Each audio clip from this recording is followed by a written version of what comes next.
Le thème de la charte a été un peu abordé. C'est Yves qui avait organisé cette réunion, je l'accompagnais. Ça m'a un peu surpris parce que des gens ont parlé de la nécessité d'écrire une charte. Donc, bien que cette charte existe, ait été signée, soit présente dans le programme, elle n'est pas encore suffisamment populaire, mais ça va venir. Je pense que c'est la première année. Je suis très content que beaucoup de lieux et beaucoup de compagnies aient signé la charte. Il est évident que quand on questionne les compagnies, il y a toujours beaucoup de frustration, de demandes qui s'expriment. Ça me paraît naturel. Je pense qu'on avance pas à pas pour satisfaire leur... Alors à cette réunion, on n'a pas beaucoup parlé de la charte, mais on a parlé, j'ai cru comprendre qu'à un moment, on abordait la question de la co-réalisation ou de pseudo-co-réalisation. Je vous propose d'abord d'écouter l'intervention. Je me suis aperçue avec regret, en fait, que c'était des théâtres qui avaient une compagnie et faisaient bien la co-réalisation pour la compagnie. Donc du coup, voilà. Alors, il semblerait que les lieux qui fassent des co-réalisations, c'est seulement pour leur compagnie. Non, enfin, c'est ce qui a été dit par certains dans le débat. En tout cas, pour ce qui est du travail qu'on a fait dans le moment de la rédaction de la charte, je pourrais me tourner vers Daniel parce qu'elle m'avait parlé de cette question. Nous demandons, si possible, de la transparence sur un certain nombre de questions, et notamment que les lieux soient très clairs. Quand ils font de la vraie co-organisation, qu'ils annoncent de la co-organisation. Quand ils font de la location, qu'ils annoncent de la location. Nous ne posons pas de jugement. Ils sont libres, bien entendu. Et ça, c'est une habitude à prendre. Parce que c'est vrai que dire qu'on fait de la co-organisation pour des raisons de TVA, et puis, en réalité, demander des minimums garantis, etc., c'est pas particulièrement honnête. Alors, Pierre Lambert, puisque vous êtes à la fois compagnie et directeur de lieu, quel est votre point de vue sur cette histoire de co-réalisation ? Ça fonctionne. Ça fonctionne. Ce que je pense, c'est qu'il faut garantir la liberté d'agir des uns et des autres. C'est-à-dire qu'un directeur a le droit de faire de la location et a le droit de faire de la co-réalisation. Moi-même, je fais des co-réalisations avec un certain nombre de compagnies. Je crois que cette année, j'en ai fait 4 ou 5. Ce sont de vraies co-réalisations ? Des vraies, oui. C'est-à-dire qu'il n'y a aucun minimum garanti qui n'est versé, mais il y a en revanche un partage de recettes. Donc la compagnie qui vient n'a pas d'argent à débourser avant le festival. Et les jeunes compagnies qui sont là, comment vous louez, je suppose ? Oui, on est en location. Oui. Vous auriez aimé qu'il y ait une co-réalisation ? Le risque financier, il est quand même... Et pourquoi ça ne s'est pas fait ? Parce qu'on n'est pas grand monde. Et que, mine de rien, les co-réalisations, c'est aussi un risque pour les lieux. Donc, ils ont envie de connaître les gens. Et puis, pourquoi ? Non, c'est déjà la raison majeure, ouais. La vraie. Oui, je crois que c'est un vrai risque pour les lieux. C'est-à-dire qu'il y a des lieux qui s'y sont essayés à la co-réalisation globale par grande générosité, mais c'est des lieux qui ont fait faillite. J'en connais. Oui. Moi, je voudrais juste revenir pour savoir exactement de quoi on parle. Est-ce qu'on parle de coproduction ? Est-ce qu'on parle de co-réalisation ? Est-ce qu'on parle de location ? Ou est-ce qu'on parle de co-réalisation avec un minimum garanti ? Un lieu peut dire, moi, je ne veux pas prendre de risque parce que de toute façon, j'ai payé mon électricité, je paye le loyer que j'occupe, parce que souvent, les lieux ne sont pas forcément propriétaires des endroits où ils font du théâtre. Donc il dit, moi, si je fais 10 compagnies qui arrivent, j'ai besoin de couvrir au moins ces frais-là. Et effectivement, on peut ne pas comprendre ou admettre que quelqu'un ne soit pas le ministère de la Culture pour subventionner les compagnies qu'il ne connaît pas. Ça, c'est une première chose. La deuxième chose, dans la co-réalisation, on peut dire aussi, moi, je fais une co-réalisation tout à fait sèche. C'est-à-dire que vous apportez votre spectacle, moi, je vous donne mon lieu, équipé, bien entendu, avec un régisseur qui le partage, qui le paye, etc. Et puis, nous partageons la recette enfin. Donc, il y a toutes ces choses-là. Ce que nous avons voulu, nous, et je crois que c'est vous qui venez de parler de transparence, ce que nous avons voulu, c'est que nous mettions sur un papier, ça s'appelle l'abrégé du off, comme ça évite aux compagnies d'aller à la pêche aux informations, ce que sont très rigoureusement une co-réalisation, une coproduction, une location, etc., etc. Tout ce que l'on trouve en fait dans les contrats qui définissent une compagnie par rapport à un lieu. Je vous propose d'aborder maintenant une autre question qui a été abordée également, c'est la question du programme. Il y a quelques années, le festival Off était présenté avec un ordre alphabétique de spectacles. Aujourd'hui, c'est un ordre alphabétique de lieux. Autrefois, il y avait une association qui était essentiellement détenue par les compagnies. Aujourd'hui, nous avons une association dont le président est un directeur de lieu.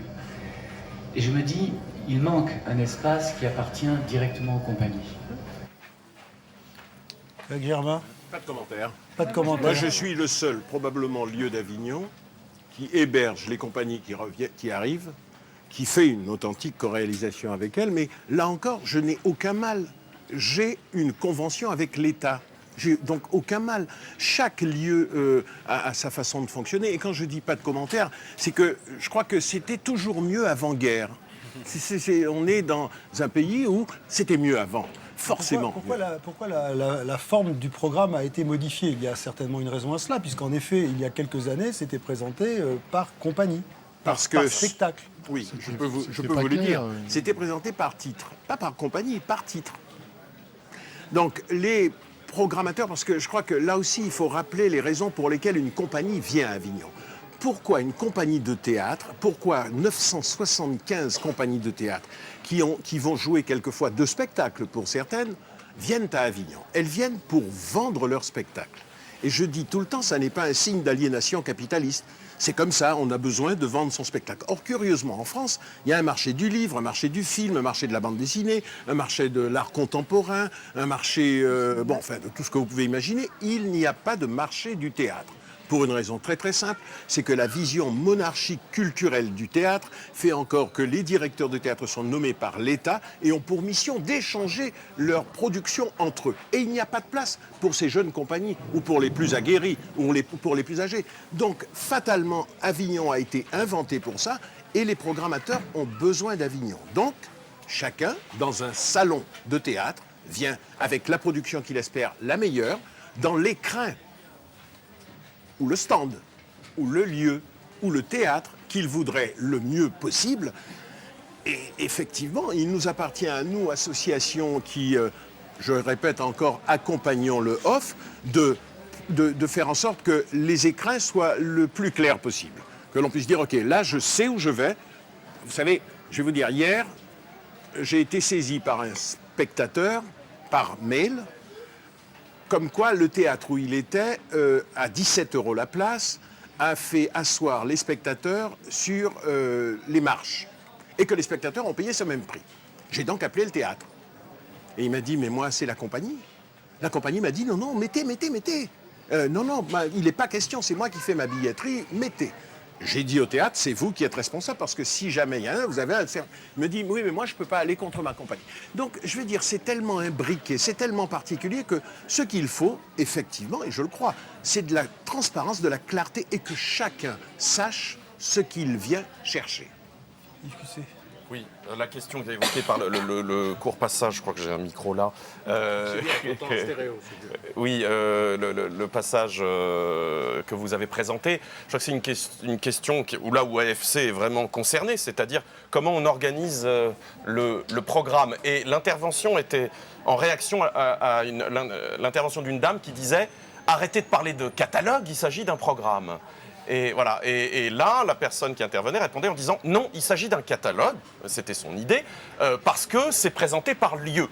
Donc c'est un catalogue des lieux. Ça serait un programme s'il y avait avant tout les pièces et les titres. C'est une idée de ce qu'est l'organisation du off. Je la trouve pas complètement absurde. J'ai pas de jugement tranché là-dessus et j'ai assez peu de certitude. Mais je trouve que il y a des artistes qui se disent voilà, le matériau principal, c'est la pièce. Et il devrait y avoir un programme par pièce. Et les gens, bien sûr, les gens connaissent les lieux. Il y a des gens qui veulent, et des programmateurs qui disent qu'ils veulent aller, voilà, au Chien qui fume, c'est un lieu reconnu, on sait ce qu'on va y trouver, etc.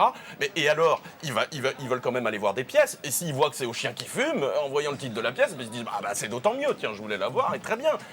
Donc, c'est une question qui peut se poser, elle me paraît légitime. Alors maintenant, est-ce qu'on peut évaluer si c'est mieux ou pas cette nouvelle présentation, si c'est plus efficace? Il faudrait faire un sondage auprès du public et des spectateurs. C'est là que ça serait, là-dessus, sur l'efficacité du répertoire. Un sujet, il faut peut-être rappeler l'histoire, c'est-à-dire que du temps d'avant 2003-2004, d'avant 2004, je crois, le programme était présenté par pièce, Greg l'a rappelé. Et ça ne satisfaisait personne. La lisibilité était mauvaise, les gens ne s'y retrouvaient pas. Donc, nécessité d'inventer autre chose. Et c'est de cette nécessité est née l'organisation du catalogue actuel, enfin du programme actuel, avec les différents lieux mis en avant. Mais moi, je trouve en tout cas que si je peux comparer les deux choses, c'est beaucoup plus lisible maintenant que ça l'était avant. Qu'est-ce qu'on pense du Gérard Joly qui a connu depuis 30 ans toutes les formules? On va passer un micro, voilà.